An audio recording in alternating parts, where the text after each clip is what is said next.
Good morning, everybody. Hopefully everybody can hear me. We're going to get started in just a second. My name is Maria Barakat, and I'm going to be doing this brief goal setting for your year ahead webinar. It is being recorded, and it will be available to you, those of you that are listening to it. I had some issues uploading it. So you can download the worksheet at designbearmarketing.com/resources.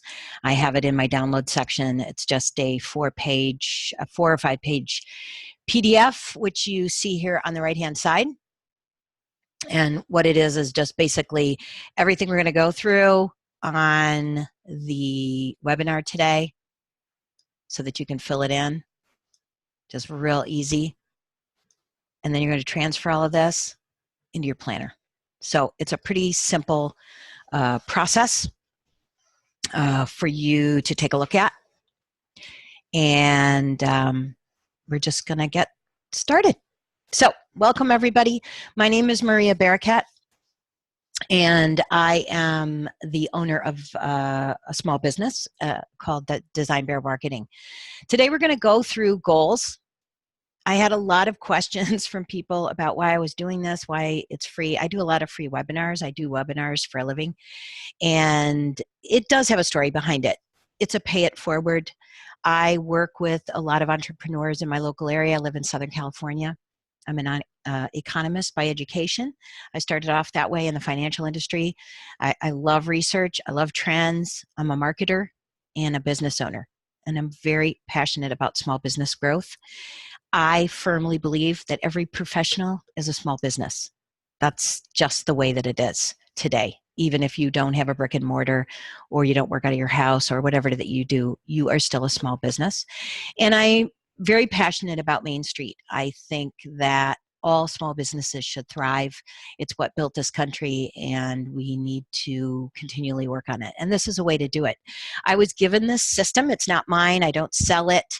It's just something that I do in marketing groups that I'm a part of. And the entrepreneur that gave it to me, very successful person here in Southern California, he said to me and my colleagues, try it, give me feedback, share it. Because the more we can share success to other people, the more we are all successful. And I do believe that. My business is a social strategy business, and I firmly want to bridge that divide. So let's get started. I have the little, this is a tweet that I sent out a couple of years ago when I was doing a training, and people look at me. I'm not Luke Skywalker. I'm actually Obi-Wan Kenobi. I'm the person that teaches businesses how to use social media and to use social media marketing to grow and to prosper. So let's jump right in. Takeaways today. I'm going to give you a roadmap of how to set out your course for a destination, not for a mirage. A lot of us start January hopeful, and we just think everything's going to go great, and then life takes over, and it's obstacle after obstacle, and before we know it, we just don't get to where we want to go. If you have a firm destination in the distance, you can get there. This is also going to give you some accountability. You need to be accountable to yourself every day, every week, every month. That's what creates the consistent action. And I think we all know this, but we don't really think about it. We look at it as a huge project. So I'm going to give you the step-by-step for your future desired results, and then we're going to set some deadlines. We're going to go through, you're going to write it out. Don't make it hard. Just get it done. 4 things throughout this whole process you have to keep in mind when thinking about a goal, any one goal. You have to answer 4 questions. What is the outcome you're trying to reach? Why is it important to you, you personally? And why do you want to do it? People don't buy what you do. They buy why you do it. They want to know why you want the job. They want to know why you're selling the product. They want to know why. You have to know that. How? How do you plan to make this happen? So that's what we're going to do today. We're going to set out the steps. But as you create goals, you have to be realistic. You can't say, I want to make $100,000, in sales on this project, and the project's not even created yet. So you have to know that. And when. When's the deadline? everything that you set out needs a deadline. You can erase it and you can revise it. But if you start with a deadline, it will work. And it's very important because it's science. So Parkinson's law says whatever time you allocate for a project is the time it will take you to complete it. It's proven. It's science. Now, if it's unrealistic and the steps are unrealistic, it's not going to work. But if you really know that if you do A, B, C, D, and you're going to get there, instead of saying I'm going to do it in 6 months, why don't you say I'm going to do it by the end of the quarter? Science says that it can happen. So keeping that in mind, I'm going to add 2 more questions. Who do I need to be? Who do I need on my team to achieve this goal? I work with small business owners and professionals. This is what I do on a daily basis. This is the number one problem they have. They're not willing to admit that they A, need help, and that B, they need to hire more people. So if you can't afford to hire more people, put that in your plan. How much do you need to sell in order to be able to do that? And how much can it free you up to do it? So if the science says that if you set the goal, you're going to achieve it, and you don't have the staff in place to do it, it's not going to work. And which fear, behavior, or obstacle do I need to let go of to achieve this goal? Number 2, biggest problem. These are the 2 biggest things that I see with people. They will hire me. They know that what I have is going to make their business good, but they don't mentally change themselves, and they don't train their staff to also understand what it is behind. So everything we're going to go through today, if you are doing it for yourself as a professional, I want you to get it done, and I want you to include the people in your life so they know that you have a destination in mind. And I'm going to be working on this.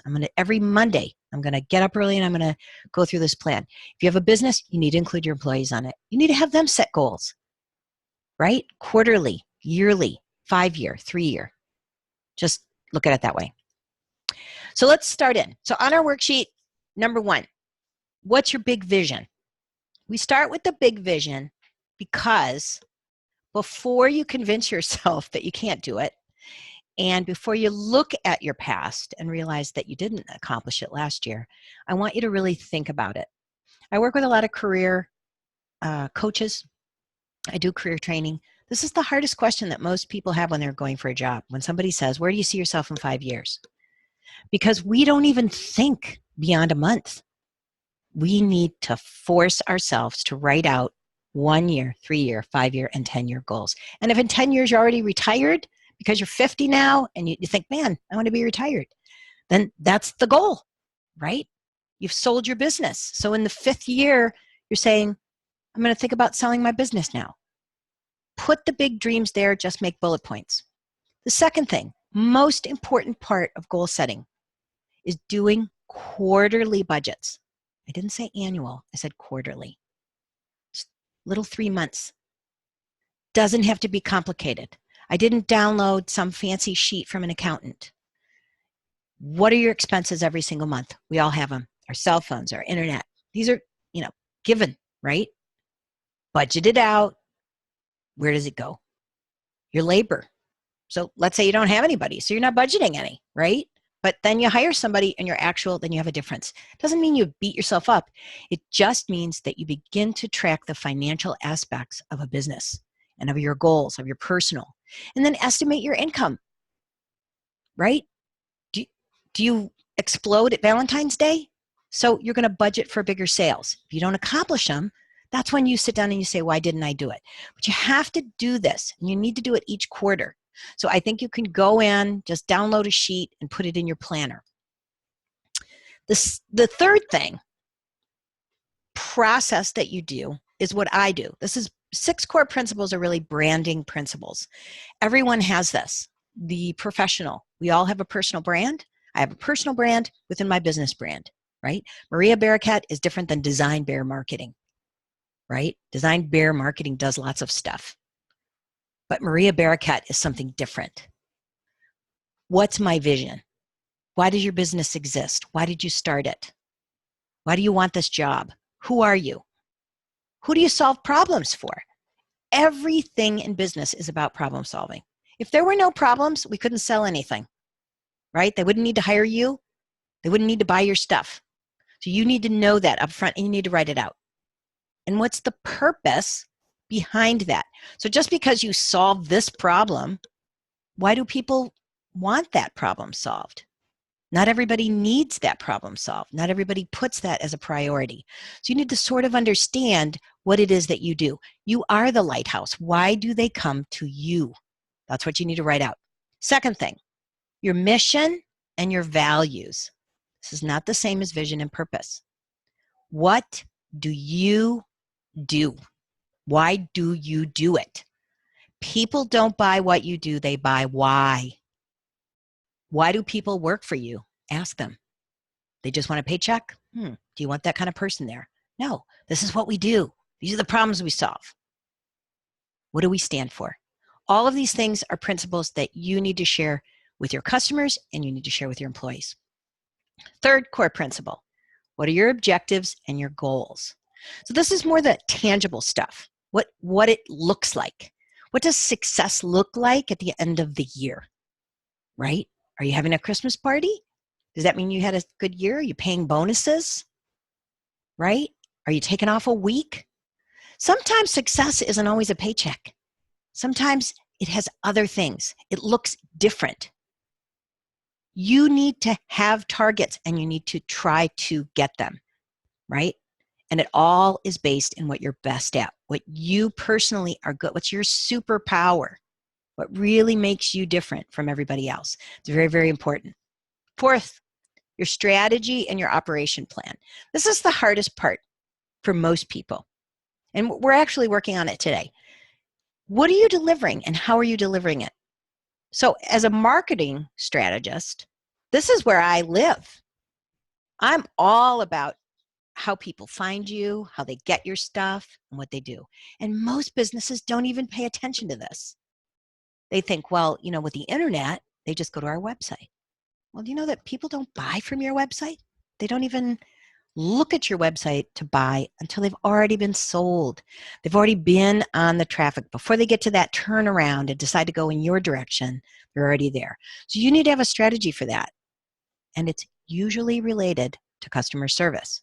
So if you're the only person, if you're the only employee, you need to think about that. What does your team and staff look like? What do you need? Very hard. If I were to pick one thing that the businesses I work with, one of the biggest, I would say this is probably number two. Number one is mindset. Number two is who do they want to work with? John's worked for me for 10 years. He knows everything about my business. Why would I get rid of him? Well, because John doesn't have a smartphone and you need to post on social media. You need to do these things. So you need to begin to look at your staff, potential, future. How do you want to grow? So you don't have staff today. You're going to have it in a year. You're going to have it 3 years, 5 years. You're going to just grow that way. Think about it. And this is you. So if you're a one-man shop, you're a business coach, what do you look like? What do you look like to your clients? Are you outdated? Right? Do you know your roles? Do you know what you have to do? So you have an accountant, you have this, you have this. You need to really sit down and sort of envision this and have it in your mind. And last, what are your products and services and what's your unique selling proposition or point, right? So how are you different? Why do they pick you? So some people are very proud to be the red tulip in a field of yellow, but some people don't want the red. They want what everybody else has. So they're not going to be your customers. So you're trying to convince them that the red tulips are better than the yellow? Or is it better to find people who want something different? You need to identify. Is it in line with what you're doing? Did you get off track? We all get off track. I get off track all the time. I'm very innovative. I love new stuff. I say, oh, this month I'm going to do this. Wait a minute. What's my lane? What's my business? What's my core? Where is it? Where am I going? You need to know that because you need to know when you get off track, right? You need to know if I'm going to look at it later, if you're going to do it. And you need to know what really makes you unique because that is the core of everything else that you do. The actual business plan, the actual thing that we're here to talk about today, on the worksheet, we have 8 sections, right? They're listed on the left-hand side. Leadership and management. So maybe you're a school and you have a board. Maybe you're an employee, you have bosses. Maybe you're the leadership and the management. Sometimes when you're the only person, I consider my family. They're partially in there because they influence how much I can travel and what I do, right? Then your team and your staff. So if you are the only team and staff, that's a different story, but you need to look at them. Then we're going to analyze it against your systems and your processes, your finance and your cash flow. I don't get much into that. That's what your accountant's for. Your new business and your sales, we all need to be thinking about that. How are we making new contacts? What's our plan for that? Every month, are we setting goals for that? Marketing and promotion. I work with retailers who have no idea what they're going to do at Christmas. They don't even think about it until maybe September. How different do you think if in January you knew what you were going to do? You don't have to know every intimate detail, but you can say, I think I'm going to do this. I noticed that free shipping is what got people this last year. So I'm definitely offering free shipping. And you start working on it as the weeks go by. And then creativity and new products. So creativity is not just for you. Creativity is also for your staff. Are you providing an environment in your business that is creative for them to help you develop new products, to help you streamline your customer service, your systems, to create more revenue, to get new contacts? You need to think about creativity in this very explosive, overwhelming world that we live in. People do not have an opportunity to do that anymore. And then lastly, referrals and customer service. So word of mouth is what everybody, hey, I get all my business word of mouth. Do you know that word of mouth is Google, right? We look at Google, Alexa, right, as a person. So again, because I'm a marketer, it all comes back to marketing for me. So we're going to look at all of these things and we're going to rate them against these 4 questions. And you don't need to write a 1-page story. You just need bullet points or sentences or 1 paragraph. What would I love to create in this area of my business, in leadership, in team, in systems, and finance? What is my purpose for achieving this goal? So you can't set a goal and then not have a reason for it. There has to be a benefit. And you have to want it. Is it in line with everything else? What's the outcome going to be? Third, what are the specific projects and steps needed to achieve this goal? So a lot of people say, especially with the finance and the cash flow, they say, oh, I want to have, lots of money in the bank at the end of the month. But when you do your quarterly expenses, you realize that all of your automatic debits come on the 15th or the 1st or the end, or maybe they come willy-nilly. Maybe you can look at that and say, could I move it all? Could I spread it out? Could I bring it together? So if you're always struggling to get money in the bank at the end of the month, but you realize that your expenses are coming out at the same time, maybe you can shift it around a little bit. So you need to have steps. So you need to say, I can't do it all today. I'll do it next month. I'll do it next week. And then 4, when will I achieve this goal? You have to have a deadline. It's just essential. It's science. Remember Parkinson's law. So you can do it in pencil and you can erase it, or you can do it in pen and you can cross it out. So if you don't hit that mark, what were the reasons you didn't hit it? Did you get off track? Did you lose an employee? A lot of times that's what happens. Is I have people that go into huge promotions and then somebody quits and has a baby or moves to Wisconsin. It doesn't make a difference. So all of these things are on that worksheet. So you're going to have the 8 things on the left-hand side and your 4 questions on the top, and you're just going to have a little bit of space, and you're going to write it out. You're going to have that there. This is your plan for the year. And then I'm going to show you some tricks on how to get there. In the digital age, we all work in the marketing department. This is the reality of our work world today. So for employees, when I do career seminars, the biggest challenges that I have is that people do not understand the digital system, the world that we live in, because it's all marketing. You all work in the marketing department. Your teachers work in the marketing department. Your sales staff works in the marketing department. Your supplier works in the marketing department. all of you work in the marketing department because all of marketing today is digital. Even print is digital. So when you place an ad in the New York Times, more people are going to look at it online than offline. We don't sit anymore on the couch and read the newspapers. We're doing it on our phones. So you need to embrace this concept. As you're making those goals, I want you to keep that in mind, because the next section is reflection. You need to reflect at this point, after you do all the stuff we just talked about. And the reason for that is it keeps you honest.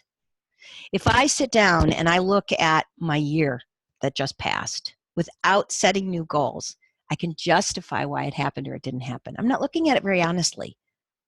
I'm saying, oh yeah, I did want that, didn't I? No. I need to set out my goals and I need to look at them, and then I need to reflect and say, why did I get off track? Honestly. The reflection process is very, very important.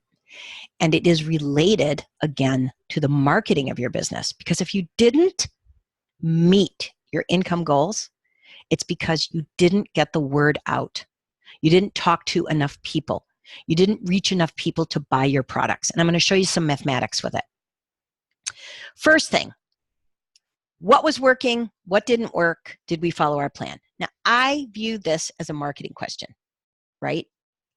Did we have marketing? What worked? What didn't work? Did we throw money? Did we do it 2 weeks before? Did we have an event? We didn't get people to show up. Do we have a Facebook page? Does anybody post on there? Do we send out emails? Do we send out mailings? How do we talk to people? So you have to look at what you've done in the past, and you have to say what worked, what didn't work.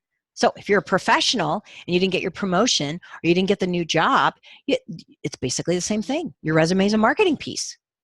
Maybe it doesn't really talk to me. Do I have a LinkedIn page? How does my picture look? What's going on?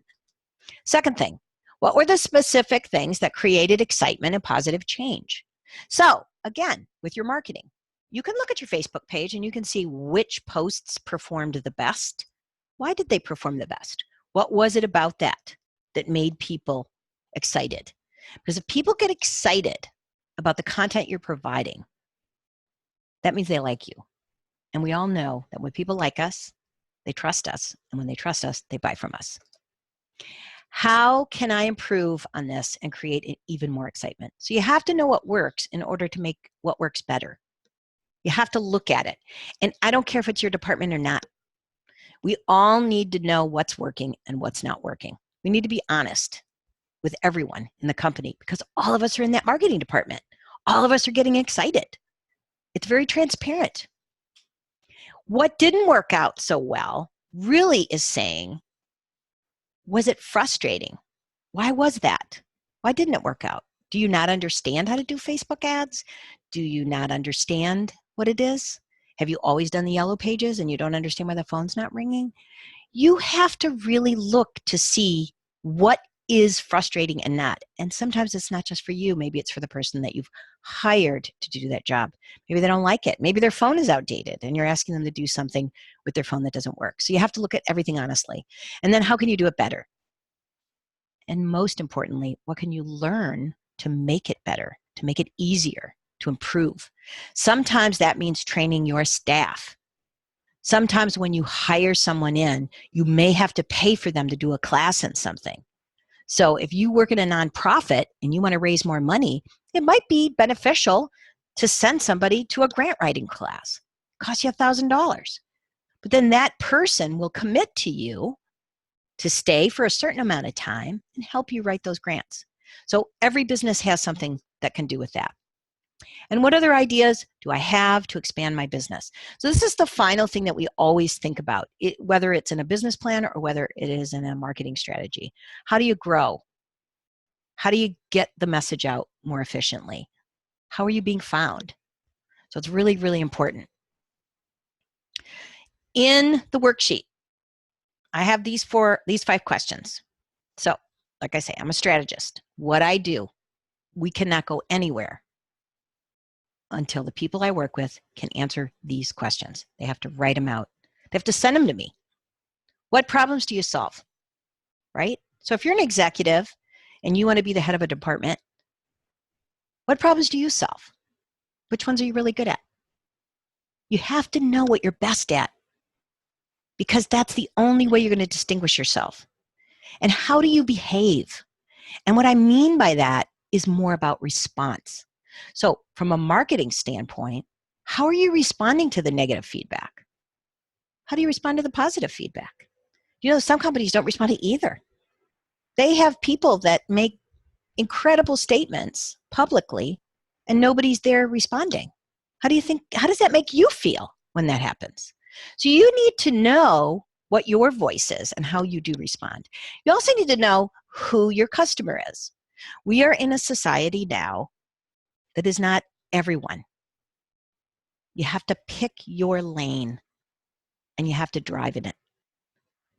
Because we have access to the global world doesn't mean that we have access to the billions of people that live on it. If you can figure out who your customer is, what they look like, you will know where they are. And then you put your message where they are, and then you get more to come back in. And that's the goal. That's why it's hard, because it takes time. So here's a kind of strategy map. It's a great business plan. You have content. Content's anything you write. It's your emails, it's your advertising, it's your brochure, it's everything from employee handbooks all the way down. It's the voice of the business. Then you have followers. So you have social media followers. You have people that like you have people on your email list, you have people on your regular list, you have customers, you have prospects, right? Engagement. Engagement is the activity of those prospects and customers and how they interact with you. So some people don't even include customers in on engagement. They say, well, they already bought. Okay, remember, it circles around. So if you want word of mouth, they have to be engaged in what you're doing all the time. They need to generate some kind of revenue. And revenue isn't always dollars. Sometimes it's more followers. And then there's influencers, right? So I'm going to break it down. Number one, content. This is everything you need to know about marketing on one slide. You need to find new content. You need to publish it. You need to schedule it, and you need to measure it, right? So you're either writing it or reposting it. It has to be related to what your customers want, right? And it also related to how they find you. Google is amazing when it comes to analytics and insights. 78% of people have changed their mind about which retailer or brand to buy from after searching on Google. Why? Because Google leads you to websites, to blog posts, to Facebook pages, to LinkedIn profiles, articles. So an article could be something from your website. It can be a blog that people go to, that you send to, that creates activity that Google will shift them to. So people, word of mouth, referrals are actually related to Google. So when someone comes into me and they say, I get all my clients from word of mouth, that's not necessarily their sister. Where did their sister hear about it? Has she been in the business? Why is she telling you to try that restaurant even though she's never eaten there? Because she's using the internet to do that. So this is very, very important when you're creating your content and everything that you do. Followers. Followers in marketing are completely a mathematical equation. How many times have they seen you? Those are touches, right? It's the old school marketing, right? You had to talk to them 7 times before they bought something. Well, that doesn't change much. Customers have a kind of flow. Maybe they're on your email list. Maybe they heard about it from their sister. Where did their sister hear about it? Did she get it from Facebook? Was there an ad online? Did you get an email? Was there an article? Where did it come from? All of these processes are the touches. And the 7 touches is still pretty true. In order for me to trust you, no matter what your business is, or no matter who you are, I need to know what you think, how you are, how you behave, all of that stuff. So you take those touches and you add it with your content. So all of these touches is related to what you want people to know about you, right? Do you have reviews about yourself? That equals the number of followers you're going to have, right? So if you have 100 followers, you times it by 2%. 2% is a standard mathematical for sales. So do you want 100 followers at 2% or do you want 7,000 followers at 2%? It's pretty consistent. Math doesn't lie. So you need to set a goal for how many followers you want in each area of your life. How many people do you want on your email list? How many people do you want there? And don't just grow it willy-nilly. Pay attention to it and review it. Because if there are people that are never opening your newsletters, it doesn't matter if you have 7,000 people. If you can get more, you can raise that 2% higher. The third thing is engagement, right? The thumbs up, the shares, right? Likes and shares equal more followers. Why? Because this is your word of mouth. If I just like something, I like it. Sometimes Facebook will show it to my friends, right? My followers. But if I share it, you're exposing your content for free organically to, on average, 300 more people that don't even know you. And of that, if you do the math, 2% of them are going to be interested. So the more people like and share your stuff, the more followers you are ultimately going to get. And it's all related to content. Is this the kind of content that that person wants to share? And it doesn't matter if you're a dentist. It doesn't matter if you're an engineer. It doesn't matter what kind of business you're in. We all have content that people will share. You need to pay attention to this. Third thing is revenue. Where does your money come from? It comes from your customer service, because we live in a world where we follow the stars, right? We say, how many stars does that restaurant have? I don't know if I'm going to go there. So we're making judgments all the time based on digital information. It's the buyer's journey. It all stems in here. How do they find you? How do you turn a stranger into a visitor into a lead, into a prospect? And how do you turn that prospect into a customer? And how do you turn that customer into a promoter of your business, right? The referral part of it. It has a distinct process. And every business, every person needs to think about that. So even if you're a professional, there is a journey that goes on to get to the next level, to get the next job. And you need to begin to think about that. And then influencers. What is an influencer? An influencer is somebody who inspires other people to take action. So if on your Facebook page, it's the same person all the time. I get this from my clients. They'll say, oh, that's just Mary Jo. She's always liking and sharing my stuff. Really? And you're rolling your eyes? Well, Mary Jo is this person in the middle. She's the one exposing you to other people. Now, what would happen if you pinpointed your influencers and you treated them differently? You had a club, you responded to them, you talked to them, you asked them questions. You could quadruple the amount of excitement and engagement that you have in your business. You need to know who your influencers are. You need to pay attention to them. Not all influencers are positive, by the way. Some are negative. You need to know that. 88% of people trust online reviews written by other consumers as much as they trust recommendations from personal contacts. Again, this is your word of mouth. I don't care what they say when they walk into your office. Word of mouth is this. They may have gotten a post from one of your influencers. They don't even know the person. So this is a very important part of goal setting and of what it is that you do. Now, short and sweet, final thoughts. At the end of each week, every single week, I want you to answer these 8 questions. How many new customers did we sign up to our email list? What were our total sales figures for the week? You know, some business owners don't even know that. They have no idea. How many products or services did you sell? Which ones did you sell? So even if you have 10,000 products, I'm sure you didn't sell one of each one. I'm sure there are some in the top 20%. You need to know this. Your employees need to know this. They need to know which products sell and which ones don't. And why don't the other ones sell? Is it the pricing? Is it the view? Is it the quality? What? Indicate if there was a promotion. Again, if you don't plan your promotions, if you don't know there's an ad in the paper, how do you expect your staff to know? How do you expect everyone in your department to know? You need to know these things. How many new business connections did you make? It's really the responsibility of everyone to make new connections. And these are not necessarily digital. These are just getting online, grabbing people's business cards, attending events, talking about who you are. You can honestly assess that every week. And then fans.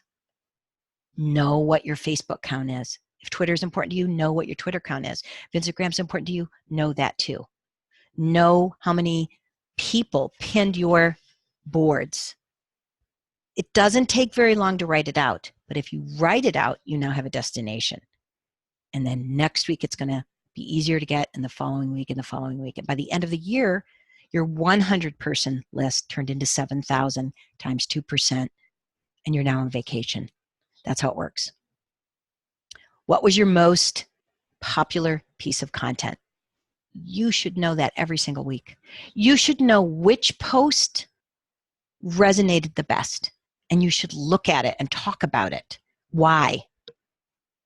Sometimes it's something your competitor did. Well, so look at what your competitor did and duplicate it in your own way. You're different. Remember, you're the red tulip. And then who was your most engaged follower?